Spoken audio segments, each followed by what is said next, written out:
Hi there, welcome back. My name's Michael, and this is the Horror Gardener channel. So today we are going to be doing the Faces of Horror tag. I was kindly tagged by Alex over at the Bookubus, and this is an original tag that was created by Juan over at Plagued by Visions. So the main theme of this tag is the emotional impact that horror has outside of just scaring you. Horror can be used in many different facets to elicit different responses from people, sort of tag on those different emotional strings that sort of make it such a versatile art form. My personal experience with horror is that it does have the power to do all those things, whether it makes you cry, make you laugh, make you shiver in fear, make you question your sanity, make you cry with tears of joy. It's got all those things. And so yeah, we're going to answer some questions about things that, how they inspired different emotions out of myself. So yeah, let's get right into it.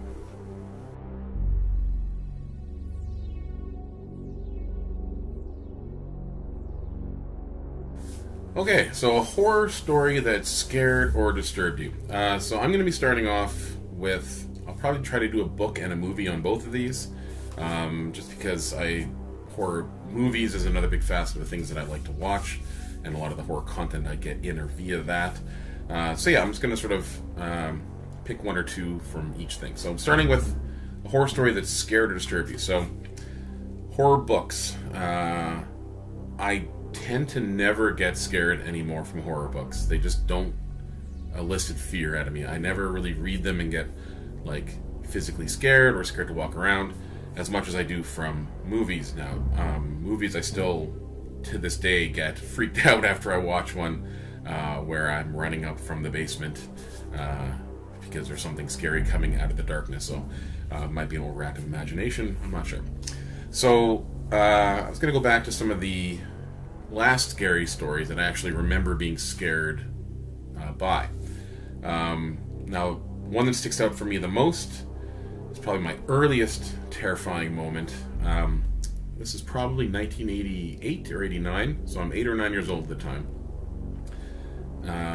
James Cameron's Aliens had just been released on Betamax or VHS, probably Betamax at the time. So my parents had rented it for my older brother to watch. So I was not allowed to watch it because it was a rated R movie. And I distinctly remember sneaking, while they're watching it, sneaking into the basement and hiding under a table and just listening to Aliens. And I remember it was the scene where they first encounter a survivor on the planet that is hooked up, encased in the alien walls there, and it's the first time they encounter that, and there's that woman saying, kill me," and then chest bursts out of her. I remember seeing and hearing that rather, and being so terrified that I left the room, ran back to my room, and was terrified for the rest of the night. That's one of my earliest instances that I remember. The second instance was probably when I went to see the Blair Witch Project in the theaters when this first came out in 1998. This is shortly after. It's like one of the earliest instances of using the internet to promote your film. So this is like a found footage film. I pretty much went to the film and I dropped my friend off at her house, and where we lived at the time was right next to a nature preserve, so there's just forest. It was a rainy, dark night, and I dropped her where she lived was right next to the forest. So I had to walk home from her house. It was about a half-hour walk through thunderstorm and darkness, and I didn't really know that I was scared until about halfway through walking home. I realized I was jumping at every single little sound, and I was just terrified. And so yeah, then the last 10 minutes of my walk home, I was running pretty much to survive to get home. So yeah, that one is definitely the standout for that. So yeah, that's definitely the two that sort of scared me to this point. Okay, so a horror story that disturbed me I would definitely put my vote in for the most disturbing book I've ever read, which was Jack Ketchum's The Girl Next Door. Yes, I have read this about 3 or 4 times. I take very good care of my books, so it looks like it's brand new. But anyway, this book is one of the most hardest reads I've ever read. If you haven't read this yet, I do recommend it. It's sort of a trial kind of book to go through, but a young girl is kept captive in a basement where she is tortured and assaulted by other children under the supervision of a sort of demented parent. But this is truly heartbreaking, and horrible stuff happens, and it's very hard to read. But this is definitely the book that I've most been disturbed by. I remember reading this at work back in my 20s. I worked at a call center where we did survey interviews, and I read this in between calls, and I just was pretty much traumatizing myself for while I was working there. Yeah, this is definitely a hard one, and for disturbing books, you can't get much worse than this.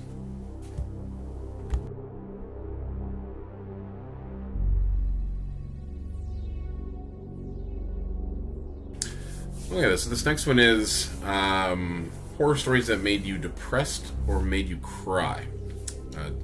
Now, this is probably the heaviest stuff that I get out of horror. This is actually what I come to horror for the most. I want dark and I want disturbing, but I want to use horror as a tool to like bring out these emotions. Especially like just, you know, a lot of it's sadness and depression is sort of tied in with all the dark stuff that I'm involved with in my regular life outside of just books, but like music and art forms, all that horror is pretty much everywhere. All the death metal music I listen to, all the goth music I listen to. I just love that sort of feeling that I get from that. So that said, the book that makes me the most depressed is, no surprise, The Conspiracy Against the Human Race. This book, I've read it 3 times now, and family members will attest that I read this book and I pretty much brings out all the dark sadness feelings inside of me. This is, if you want to give up on life and you don't want to care about anything anymore, and you just feel sort of empty and hollow inside, then this is the book you want to read. I pretty much, every time you don't feel good after reading this. It really puts the world into a perspective and a point of view that is extremely depressing, and short of, you know, trigger warning, I guess. It's like, if you're feeling anything like suicidal or sad about this just pretty much makes you, however you're going to feel about it is going to be there. This is a hard one to sort of grasp for myself, just because every time I've read it, I have felt terrible, and I've tried to make the world a better place in my life, and I don't want to sort of dwell on this, but this one is depressing, very depressing. Okay, and now stories that made me cry. I'm going to give 2 examples. Both sort of were cries of relief and joy. Ronald Malfi's Come With Me. This was a man sort of investigating his wife's... she's killed, and it turns out she's investigating a serial killer. I've recommended this book before. But there is sort of the supernatural element to this book and story that made me cry at the end. And it was tears of joy. I was very happy. Nothing good happened, but when it got resolved that the man and the wife, there's some resolution there, and it did just, I was crying. Terrible tears. But yeah, it made me very happy. So this one, I do recommend this because it elicits that emotion out of me. Another one for making me cry. is one that I read while I was at work, and I ended up bawling tears in my lunchroom to the shock of all the technicians and mechanics where I work. So I'm sitting there in the lunchroom crying, bawling my eyes out. A Monster Calls by Patrick Ness. If you've read this, you'll know there is a scene where the son is with the mom and sort of coming to a head for the whole story. And I was crying all over the place. I was a mess. I do recommend this. There's a film version of this which is really good as well. But I do recommend reading the book if you get a chance. Monster Calls. If you don't know what the premise of this is, it's a young boy whose mother is dying of cancer, and he's sort of not dealing with the grief that comes along with that very well. And he is approached by a monster at night. It says, "I'm going to tell you 3 stories, and each night, and then after that you're going to tell me a story." And it is very dark, and it is very sad and depressing, and it just brought up a lot of like grief in my own life that was hard to handle. And then when I read it, I was just crying my eyes out. But yeah, this is definitely a good book for that. And then for depressing movies, probably the most depressing movie I've ever watched, Martyrs. This one is just a horrible, horrible, horrible watch. Very violent, very sad, and again, not for the faint-hearted. I would highly recommend this film. Don't watch the remake that was made. That's horrible. Go read the actual source material, this French film. This one just has that feeling, the same feelings I got from Conspiracy of the Human Race. If you do this together, this is guaranteed that you're going to have a very, very bad, sad weekend. So yeah, don't do these two together if you can avoid that at all costs. And then just for SNGs, another one that depresses me, but I do recommend is Henry Portrait of the Serial Killer. This one is just dark, and there's nothing good comes out of this. One of my favorite films. It has the best theme song ever written for any horror movie. So yeah, I would definitely try this one out.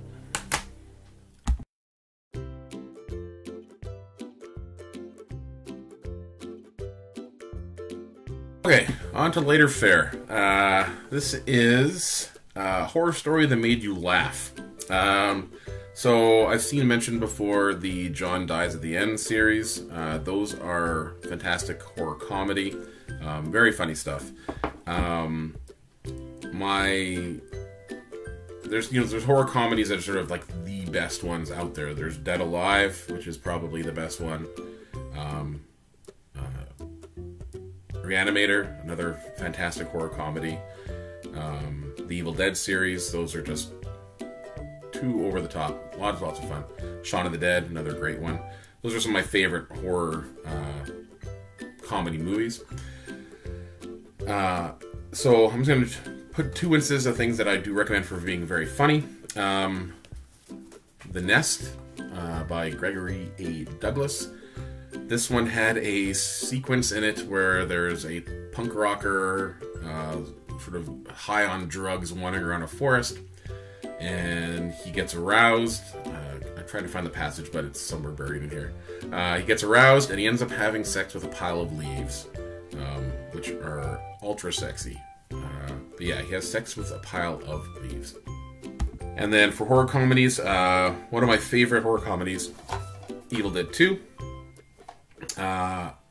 This is a great movie on its own, very funny, but if you get a chance, watch this with the audio commentary. It's got Sam Raimi, Bruce Campbell, Scott Spiegel, and Greg Nicotero, who did the special effects. Evil Dead 2 with the commentary is probably one of the funniest things out there. This just made me laugh. it's like four buddies getting together, and it's hilarious. A lot of fun. Recommend that one. Also, if you get a chance, there's a Bubba Hotep. This is the Joe R. Lansdale movie. Bubba Hotep. There's a commentary track on there of Bruce Campbell as Elvis.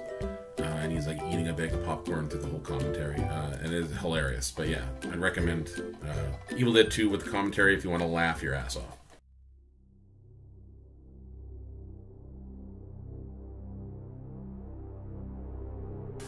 Okay, a horror story that made you angry. Now, I don't get angry in general too much. So a book to do that has never really done that. So I'm going to take the route of choosing a story that was so horrible and poorly done that it made me angry that it even existed. And that is the movie Wish Upon. If you want to see just bad storytelling on the screen, the film Wish Upon is that. You might just like die from boredom and or how ridiculous it is. It's a horrible film. But that's probably much the one that I've been thinking about the worst is Wish Upon. Like just terrible. But yeah, I'd love it if I could read a book that made me angry. I guess you could say stuff that's sort of disturbing could lead to anger, like The Girl Next Door. But that's sort of a given that could be that. But yeah, if you have any stories that make you angry, that are like actual horror stories that elicit that emotion, I would love to hear them, because I have nothing that sort of comes to mind that's like I've read a book that made me sort of feel the anger towards something. But yeah, if it does that, I'd love to try it.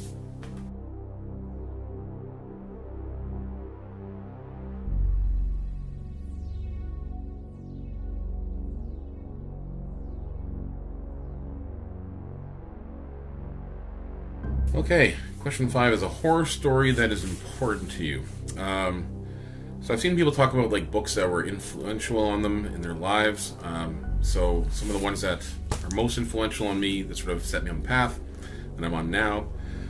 Probably the first issue of Rue Morgue that I ever picked up. This is May 2002.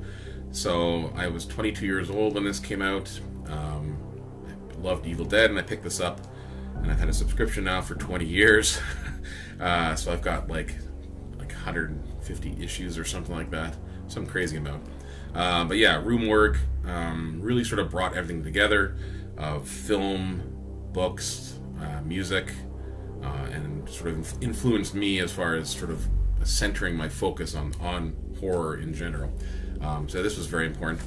An important book for me was my first H.P. Lovecraft collection that came out in 2000, edited by Joyce Carol Oates. This is my first sort of taste of H.P. Lovecraft, and this book I just love it. If I was trying to pick a book, like, if there was a fire in my house, what would I grab? I was thinking House of Leaves. That was sort of the first one that came to mind. And then this was my second choice, was Tales of H.P. Lovecraft. And another honorable mention is the Research Incredibly Strange Films. I got this when I was about 18 years old, so in like 1998. And I pretty much sought out every single book author that's in this book. Larry Cohen, Russ Myers. I love Russ Myers. I haven't watched that in a long time, but Frank Henenlotter's in here with Basket Case, Spider Baby. There's a list of like recommended films in the back here that I've slowly been checking off over the years, working my way through it. But there's lots and lots of stuff in here. All the Mondo films. It's great. If you want to learn about a lot of weird films, this is some good pre-internet research book on that. So, the most important to me, this one, I watched this movie sort of at the culmination of a whole year of terrible things happening. My father-in-law passed away. my first dog passed away, my best friend from work passed away, and my mentor retired, all in the span of about 6 months. And I just was feeling terrible, and everything around me felt terrible. And New Year's Eve of 2018, so going into 2019, I put this movie on, and it pretty much brought all the sadness of losing family members and losing my dog and losing friends. It sort of brought all that together, and then Nicolas Cage in this movie pretty much got revenge for me on all the horrors of the world, and I'm forever grateful for this film coming into my life, because it really did help me out after that horrible year. If you haven't seen Mandy, I do recommend it. It's pretty much a man trying to live his life with his wife, and they encounter a crazed religious cult who kidnaps Mandy and tortures and kills her, and then Nicolas Cage's character Red is pretty much hunting down these criminals involved with that. This is a dream. It is a nightmare.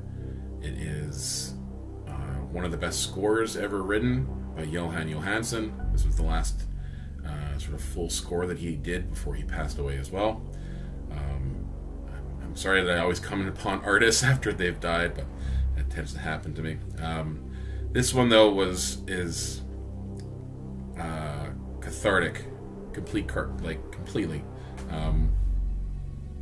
I read how it influenced me personally. I saw sort of like the character of Mandy, of being this, like, you know, not only a loving wife, but also like the culmination of all the hopes and dreams of their family together and their life together, just getting sort of wiped out completely, and a man going crazy to avenge that. I do recommend Mandy. It's very good. I went and got a Mandy tattoo. That's how much I loved it. That's the Tainted Blade of the Pale Knight, brought back from the Abyssal Lair. Long story, but yeah, that's my Mandy tattoo. Just a fantastic story, and probably the one that sticks out with me most important, helping me out of that sort of dark rut that I was in at the time.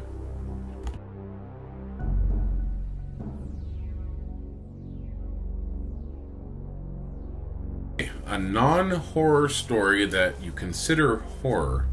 I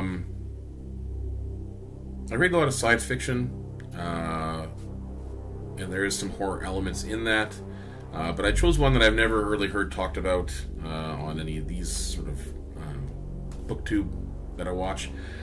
This is The Marrow Thieves by Sherry Demaline. This is a YA novel. I don't read a lot of YA, but this was a fantastic book. And the premise is that the human race can no longer dream. And it's been discovered that in indigenous people's bone marrow is a solution that can be found that causes people to dream again. So I'll just read you the back to give you the premise. In a world nearly destroyed by global warming, the indigenous people of North America are being hunted for their bone marrow, which carries the key to recovering something the rest of the population has lost, the ability to dream. Frenchie and his companions, struggling to survive, don't yet know that one of them holds the secret to defeating the Marrow Thieves. So this is written by a Métis author, came out in 2014? 2015? Hold on, I'm lying. Hold on. 2017.